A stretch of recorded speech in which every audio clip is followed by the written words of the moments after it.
2 मई 2011 को American navy seal की team Abbottabad Pakistan में एक कंपाउंड पे धावा बोल देती है। इनका टारगेट दुनिया का मोस्ट वांटेड बंदा उसामा बिन लादेन था। कुछ लम्हे बाद दुनिया में खबर फैलती है उसामा बिन लादेन मर चुका है। इसको मारने की रेड बहुत ही ज्यादा ड्रामेटिक थी और इसमें बहुत कुछ गलत हो गया था, लेकिन साथ ही यहाँ पर एक पजल थी, इसकी बॉडी को समंदर में फेंक दिया था। लेकिन क्यों, इसकी क्या वजह थी, आओ इस वीडियो में जानने की कोशिश करते हैं। जब 2001 में अमेरिका पे 9/11 अटैक हुआ था, आई एम श्योर आपको भी इसके बारे में पता होगा कि 2 प्लेन वर्ल्ड ट्रेड सेंटर में जाकर टकराए थे। एक प्लेन वॉशिंगटन की इस पेंटागन बिल्डिंग में टकराया था और एक प्लेन फील्ड में गिर गया था। टोटल में उस दिन 3000 लोग मरे थे और हजारों जख्मी हुए थे। इस अटैक के बाद अमेरिका ने उसामा बिन लादेन को इसका कसूरवार ठहराया था कि ये सब अटैक उसने करवाए हैं, लेकिन उसामा इसको मानने से इनकार कर देता है। वो कहता है मैंने नहीं करवाए। फिर इसके 3 साल बाद उसामा बिन लादेन की एक वीडियो रिलीज होती है जिसमें वो मानता है हाँ मैंने ये अटैक करवाए थे, और इसकी वो काफी सारी रीजंस देता है। पहला, अमेरिका की फॉरेन पॉलिसी थी मिडल ईस्ट में, स्पेशली इस अरेबियन पेनिनसुला में अमेरिका इसराइल और उसकी प्रेजेंस को सपोर्ट कर रहा था। दूसरा के 1980s में यूएसए के ऑपरेशंस की वजह से लिबनान में डिस्ट्रक्शन होती है, और साथ ही वो यूएसए की लीडरशिप को भी क्रिटिसाइज करता है कि किस तरह वो अपनी फॉरेन पॉलिसी की वजह से अपने ही सिटीजन की जान खतरे में डाल रहे हैं। इसके बाद यूएसए उसामा बिन लादेन को ढूंढने की कोशिश फुल बढ़ा देता है। इनका सिर्फ एक ही मकसद था, उसामा को मारना। अल-कायदा,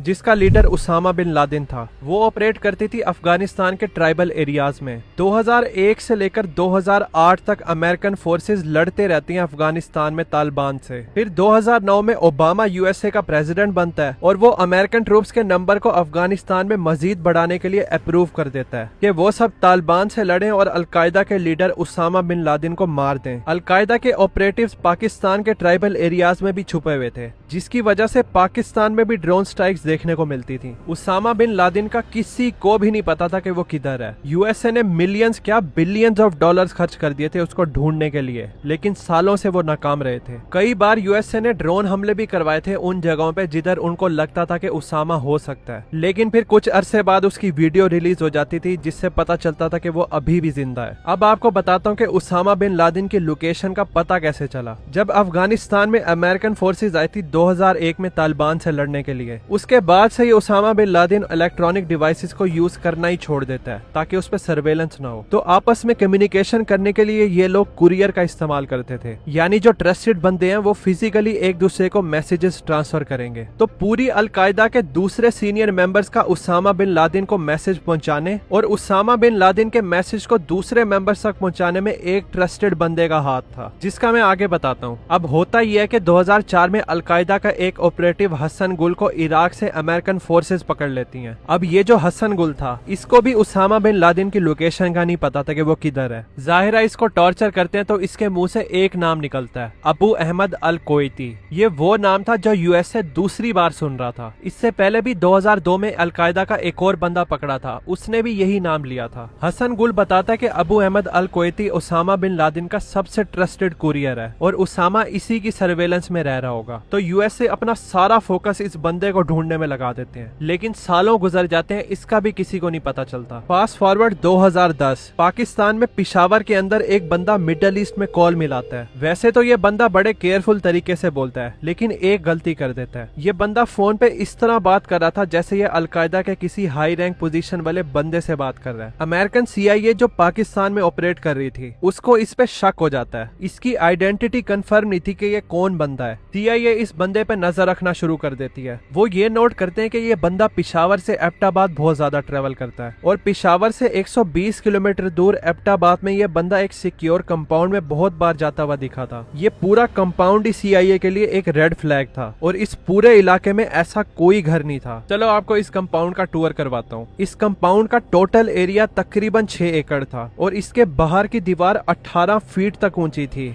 जिसके ऊपर मजीद जालियां लगी हुई थी। ये इस कंपाउंड का मेन गेट है। ये पूरी गली है जिधर से अंदर आते हैं। इसके एंड पर अंदर एक और गेट है। ये कार पार्किंग की जगह है, ये गेस्ट हाउस है और ये घर की मेन 3 स्टोरी बिल्डिंग है। ये एरिया घर का गार्डन है जिधर ये सब्जियां खुद उगाते थे और मुर्गियां भी पाली हुई थी। ये पूरा खाली प्लाट है। CIA कई महीने इस कंपाउंड पे नजर रखते हैं। वो ये ऑब्जर्व करते हैं ना इस कंपाउंड से कोई बाहर आता है। औरतें और बच्चे बहुत रेयरली निकलते हैं। इवन ये लोग कचरा भी बाहर नहीं फेंकते थे, उसको इस प्लाट में जलाते थे। ना इस घर के अंदर कोई फोन लाइन जा रही थी, ना कोई इंटरनेट कनेक्शन था, ना ही सैटेलाइट टीवी के कनेक्शंस थे। घर में थोड़ी बहुत ही खिड़कियां थी, वो भी कवर रहती थी हर वक्त। और ये ऊपर बालकनी की दीवार ही 7 फुट जितनी थी, जिससे उनको ये शक हुआ कि इस कंपाउंड में जरूर कोई इंपॉर्टेंट बंदा रहता है। वो जिस बंदे ने कॉल की थी और जो इस कंपाउंड में आता जाता रहता था, CIA को अपने सोर्सेज से कंफर्म हो जाता कि यही बंदा अबू अहमद अल कोयती है। और साथ ही इस कंपाउंड पे सर्वेलेंस के दौरान CIA को एक लंबे चौड़े बंदे के बारे में भी पता चलता है जो लॉन में चक्कर लगाता रहता था। ये बंदा कभी भी कंपाउंड से बाहर नहीं निकला था, जिसकी वजह से शक बढ़ गया था कि यह बंदा उसामा बिन लादेन हो सकता है। काफी अरसा ट्रैक करने के बाद CIA को पूरा कॉन्फिडेंस हो जाता है कि उसामा बिन लादेन और साथ ही अलकायदा के हाई रैंक मेंबर इस कंपाउंड में रहते हैं। CIA ये बात प्रेसिडेंट ओबामा को बताती है कि उसामा बिन लादेन की हमें लोकेशन पता चल गई है। हम 100% श्योर तो नहीं है, लेकिन पूरा कॉन्फिडेंस है कि वो यहीं पे छुपा हुआ है। यहाँ पे ओबामा के आगे 2 प्लान्स रखे जाते हैं उसामा बिन लादेन को मारने के लिए। पहला था एयर स्ट्राइक कि ये इस कंपाउंड पर मिसाइल्स मारेंगे, लेकिन इस प्लान में उनको ये फ्लॉ नजर आ रहा था कि वो 100% कंफर्म नहीं है कि उसामा यहीं पे है, और ना ही एयर स्ट्राइक से हमें ये कंफर्म होगा कि उसामा मरा भी है या नहीं। तो इस प्लान को वो ड्रॉप कर देते हैं। अमेरिका चाहता था कि वो 100% श्योर हो कि उन्होंने उसामा बिन लादेन को मार दिया। तो इनके लिए दूसरा ऑप्शन था कि ये सोल्जर्स को खुद उस कंपाउंड में भेजें और वो उसामा को मारें। अब इस वाले प्लान पे ओबामा के 2-3 कंसर्न्स थे। वो कहता है कि अगर हम अपने बंदों को उधर भेजें और वहाँ पे कुछ गलत हो गया तो क्या हम अपने बंदों को वहाँ से सही सलामत वापस निकाल सकते हैं। पहली बात ये। दूसरा पॉइंट ये था कि हमें 100% श्योर नहीं है कि उसामा उधर रहता भी है। अगर हम वहाँ जाएं और उसामा वहाँ पर ना हुआ, एक तो हम दूसरे मुल्क की टेरिटरी में हेलीकॉप्टर से घुस रहे हैं और वहाँ पर मिलिट्री ऑपरेशन परफॉर्म कर रहे हैं। अगर ये हुआ कि दुबई का कोई अमीर शेख उस कंपाउंड में रह रहा हुआ और हम स्पेशल फोर्सेस को अंदर भेज दें तो हमारे लिए बहुत मसला हो जाएगा।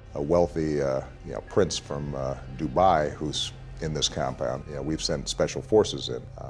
We've got problems. तो यहाँ पर उनके लिए जियोपॉलिटिकल रिस्क भी था, लेकिन ओबामा कहता है कि ये सब रिस्क वर्थ इट है, क्योंकि अगर ये रिस्क ले लिया तो उसामा को वो मार सकते हैं। ओबामा इस कंपाउंड पे रेड करने की इजाजत दे देता है और सील टीम 6 अमेरिका की सबसे एक्सपीरियंस टीम को प्रिपेयर किया जाता है इस मिशन के लिए। इस एग्जैक्ट सेम कंपाउंड को वो डुप्लीकेट करके कई लोकेशंस पे बनाते हैं और वो इस टीम को ट्रेनिंग दिलवाते हैं घुसने की। फिर वो दिन आ जाता है जब ये ऑपरेशन परफॉर्म होना था। अफगानिस्तान में उस टाइम अमेरिका की बेस होती थी। इन्होंने अफगानिस्तान से पाकिस्तान बगैर डिटेक्ट हुए छुपकर एंटर होना था। सबसे बड़ा अजाब इनके लिए ये था कि उसामा बिन लादेन के कंपाउंड से सिर्फ 1.5 किलोमीटर दूर पाकिस्तान की मिलिट्री एकेडमी थी, उससे भी इन्होंने बचना था। अब आप ये सोच रहे होंगे कि ओबामा ने पाकिस्तान से क्यों मदद नहीं मांगी इस ऑपरेशन के लिए। ओबामा ने बोला था कि मैंने व्हाइट हाउस तक में कई इंपॉर्टेंट बंदों को नहीं बताया था इसके बारे में, इवन उसने अपनी फैमिली तक को नहीं बताया था इस मिशन के बारे में। वो कहता है मेरे लिए इतना जरूरी था इसको टॉप सीक्रेट रखना। फिर वो कहता है कि मैंने ये बात कई इंपॉर्टेंट बंदों को नहीं बताई अमेरिका के अंदर, तो मैं आगे उन लोगों को क्यों बताऊं जिनको मैं सही से जानता भी नहीं हूँ। तो अमेरिका ने पाकिस्तान को भी नहीं बताया था इसके बारे में, हालांकि वो ये मिशन पाकिस्तान में ही करने वाले थे। अब यहाँ पर इनके लिए रिस्क की एक और लेयर आ गई थी। इन्होंने पाकिस्तान आर्मी के रेडार से भी बचना था। अगर उन्होंने डिफेंसिव मिसाइल फायर कर दिए तो भी ये मिशन फेल हो जाएगा। इसके लिए ये 2 ब्लैक हॉक हेलीकॉप्टर्स को चूज करते हैं जिसके अंदर स्टेल्थ टेक्नोलॉजी लगी हुई थी, जिसकी वजह से इसको रेडार पे डिटेक्ट करना बहुत मुश्किल था। और बैकअप पे ये 2 शेनोक MH-47S भी रखे थे। इन 2 ब्लैक हॉक्स में टोटल 24 सील मेंबर थे। 1 मई 2011 को रात को 11 बजे ये 2 black hawk Osama bin Laden को मारने के लिए अफगानिस्तान के जलालाबाद एयरपोर्ट से निकलते हैं। ये जा रहे थे एबटाबाद पाकिस्तान में, जिधर उसका कंपाउंड था। ये सफर 180 किलोमीटर का था और 90 मिनट लगने थे इनको वहाँ पर पहुंचने में। ये 2 ब्लैक हॉक बहुत नीचे उड़ रहे थे ताकि ये पाकिस्तान के रेडार में डिटेक्ट ना हो। रात को तकरीबन 12:30 बजे ये black hawk Osama bin Laden के कंपाउंड पे पहुंचते हैं। ये आपको बता दूं कि उस टाइम इस कंपाउंड में कौन कौन रह रहा था। टोटल में इस कंपाउंड में 4 बंदे रहते थे, उसामा बिन लादेन, उसका बेटा खालिद बिन लादेन, साथ इनके 2 बंदे और रहते थे, अबू अहमद अल कोयती और उसका छोटा भाई अबरार अल कोयती। बाकी उसामा बिन लादेन की 3 बीवियां और बच्चे और साथ ही बाकी लोगों के बीवियां और बच्चे भी रहते थे। कंपाउंड के ऊपर पहुंचते ही एक black hawk air stall experience करता है। बस सिंपल अल्फाज में ये समझो कि पायलट अपना कंट्रोल खो देता है और एक ब्लैक हॉक सीधा इस प्लाट में जाकर गिर जाता है। ये ब्लैक हॉक बेकार हो गया था और अब ये उड़ नहीं सकता था। अंदर बैठे सभी सील्स और क्रू सही सलामत थे और वो कंपाउंड में घुसना शुरू कर देते हैं। साथ ही ये बैकअप प्लेन को बुला लेते हैं वहां से। उधर से दूसरे ब्लैक हॉक से भी बाकी मेंबर्स निकलते हैं और कंपाउंड में घुसना शुरू कर देते हैं। सबसे पहले तो ये इस कंपाउंड की इलेक्ट्रिसिटी सप्लाई को ही काट देते हैं ताकि हर तरफ अंधेरा हो जाए। सील्स ने नाइट विजन ग्लासेस लगाए हुए थे तो इससे इनको कोई मसला नहीं था। ये लोग कंपाउंड के अंदर वाले गेट पे एक्सप्लोसिव लगाकर उसको उड़ाते हैं और फिर घुसना शुरू कर देते हैं। सील टीम यहाँ पर आ गई थी। ये जो गेस्ट हाउस था इसके अंदर अबू अहमद अल कोयती, उसकी बीवी और 2 बच्चे रहते थे। जब सील इस गेट के पास पहुंचती है तो अबू अहमद अल कोयती गेट के आर पार फायरिंग कर देता है। जवाब में सील टीम फायर करती है तो उसको गेट से गोलियां लगती हैं और वो मर जाता है। इसकी बीवी रोते हुए बाहर निकलती है और वो कहती है वो मर गया है। ये इसलिए करती है ताकि उसकी और उसके बच्चों की जान बच जाए। ये भी बता दूं, जब ये सब हो रहा था तो व्हाइट हाउस में जिन जिन मेंबर्स को पता था वो सब इसको लाइव देख रहे थे। ये ओबामा बैठा है, ये जो बाइडेन बैठा है, ये हेनरी क्लिंटन है और बाकी मेंबर्स हैं जिनका ना आपको पता है ना मुझे पता है। अच्छा, अब ये गेस्ट हाउस क्लियर हो गया था और आगे थी ये 3 स्टोरी बिल्डिंग। ग्राउंड फ्लोर पर रहता था अबरार अल कोयती। ये छोटा भाई था अबू अहमद अल कोयती का, जिसको अभी सील टीम ने गेस्ट हाउस में मारा है। इसके 2nd फ्लोर पर रहता था खालिद बिन लादेन, जो उसामा बिन लादेन का बड़ा बेटा था, और इसके 3रे फ्लोर पे रहता था Osama bin Laden. SEAL team ground floor का गेट उड़ाती है और अंदर घुसती है तो आगे अबरार होता है, वो उसको गोलियां मारते हैं तो साथ ही उसकी बीवी को भी लग जाती हैं और वो दोनों मर जाते हैं। बच्चों को वहां से निकालकर ये गेस्ट हाउस में शिफ्ट करते जा रहे थे। इसके बाद अब इन्होंने जाना था 2nd फ्लोर पर, जिधर खालिद बिन लादेन रहता था। लाइट तो थी नहीं और कंपाउंड में गुप अंधेरा था, तो सील टीम में एक बंदे को अरबी और उर्दू दोनों आती थी, तो वो उसी लहजे में सीढ़ियों से आवाज देता है,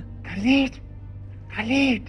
जैसे ही खालिद झांकता है उसी वक्त उसको गोलियां मार देते हैं। खालिद भी डाउन था, अब बच गया था उसामा बिन लादेन और वो 3रे फ्लोर पे था। जब ये सब कंपाउंड में हो रहा था, हेलीकॉप्टर उड़ रहे थे, इतना शोर था ब्लास्ट का, गन फायर का, तो आसपास के लोग कंपाउंड के करीब जमा होना शुरू हो गए थे। बाहर सोल्जर्स उनको वार्निंग देते हैं कि अगर करीब भी आए तो तुम्हें हम उड़ा देंगे। Go back, they won't kill you. Compound में वापस जाएं तो टीम ऊपर जा रही थी। रूम के अंदर उसामा खड़ा था, उसको वहीं पे गोली मारते हैं। उसामा बिन लादेन मौके पे मर जाता है और मैसेज पे कोड वर्ड बोलते हैं जुरानमो, जिसका मतलब था उसामा इज डेड। जुरानमो EKIA यानी एनिमी किल्ड इन एक्शन। इसके बाद ये उसामा की बॉडी की पिक्चर्स लेते हैं, उसको फौरन फेशियल रिकॉग्निशन के लिए भेज देते हैं क्योंकि कहीं ये उसका डुप्लीकेट ना हो। इसके DNA सैंपल्स लेते हैं, फिर कंफर्म होता है कि यही उसामा बिन लादेन था। घर में ये सारी हार्ड ड्राइव कंप्यूटर उठा लेते हैं इन्फॉर्मेशन के लिए। वो जो हेलीकॉप्टर बैकयार्ड में क्रैश हुआ था उस पे ये काफी सारे बॉम्ब अटैच करके उसको उड़ा देते हैं ताकि ये पाकिस्तान के हाथ ना लग जाए। ये लोग उसामा बिन लादेन की बॉडी को उठाकर हेलीकॉप्टर में डालते हैं और इसके जो DNA सैंपल्स लिए थे उसको वो दूसरे हेलीकॉप्टर में रखते हैं कि अगर एक हेलीकॉप्टर डाउन हो गया तो दूसरे में प्रूफ हो। ये कंपाउंड से उड़कर अफगानिस्तान की तरफ बढ़ना शुरू कर देते हैं। उधर पाकिस्तान आर्मी भी अलर्ट हो जाती है। वो लोग 2 F-16 एयरक्राफ्ट को भेजते हैं इस लोकेशन पे, लेकिन अब तक बहुत देर हो चुकी थी। वो लोग पाकिस्तान की एयर स्पेस से निकलकर अफगानिस्तान पहुंच गए थे। अफगानिस्तान पहुंचते ही ये उसामा की बॉडी को फोरेंसिक एनालिसिस के लिए भेजते हैं और ये कंफर्म हो गया था कि ये उसामा बिन लादेन ही है। प्रेसिडेंट ओबामा पूरे अमेरिका को यह खबर सुनाता है कि उसामा बिन लादेन को हमने मार दिया है। Tonight, I can report to the American people and to the world that the United States has conducted an operation that killed Osama bin Laden, the leader of Al-Qaeda. अब सवाल था body का क्या करें। यूएसए वो गलती दोबारा नहीं करना चाहता था जो वो सद्दाम हुसैन के केस में कर चुका था। सद्दाम हुसैन के मरने के बाद उसकी कब्र उसके फॉलोअर्स के लिए मिजार बन चुकी थी। उसकी कब्र पे जियारत करने के लिए लोग दूर दूर से आते थे। तो उसामा बिन लादेन के साथ यही सेम ना हो और वो मरने के बाद भी इंस्पिरेशन ना बने, ये फैसला करते हैं कि हम उसको किसी अननोन लोकेशन पे समंदर में दफना देंगे। इनके मुताबिक इन्होंने इस्लामिक स्कॉलर से डिस्कस किया था। बॉडी को USS कर्ल विंसन में हेलीकॉप्टर हेलीकॉप्टर से शिफ्ट करते हैं। यूएसए के बकौल इन्होंने बॉडी को इस्लामिक तरीके से ट्रीट किया था। बॉडी को गुसल देते हैं यानी उसको वॉश करते हैं, उसको कफन में लपेटते हैं यानी व्हाइट कपड़े में लपेटते हैं, कॉफिन में डालते हैं, फाइनल प्रेयर्स करते हैं, पॉसिबली नमाज जनाजा, और फिर उसको समंदर की गहराइयों में अरेबियन सी में डाल देते हैं। ये सब काम वो उसामा बिन लादेन को मारने के 12 घंटे के अंदर अंदर करते हैं। इस सब में आपकी क्या राय है मुझे कमेंट्स में जरूर बताना। इसके अलावा इस टॉपिक से बिल्कुल ही हटकर मैं आपको एक स्टोरी बताता हूँ एक बंदे की। एंटार्क्टिका कॉन्टिनेंट तो आपने देखा ही होगा, असल में नहीं मैप पे। ये बंदा 500 किलोमीटर का सफर करता है पैदल अकेले ही बगैर खाए पिए, और ये फाइनली इस साहिल पर पहुंचता है। तो आगे जिस शिप में ये इस कॉन्टिनेंट पर आया था वो इसको छोड़कर जा चुकी थी। आगे इसने क्या किया ये स्टोरी इतनी इंस्पायरिंग है, इस पे मैंने ये वाली वीडियो बनाई है, आपको हाईली रिकमेंड करूंगा कि आप जरूर देखना। मिलते हैं फिर इस वीडियो में उस बंदे के साथ। Thanks for watching.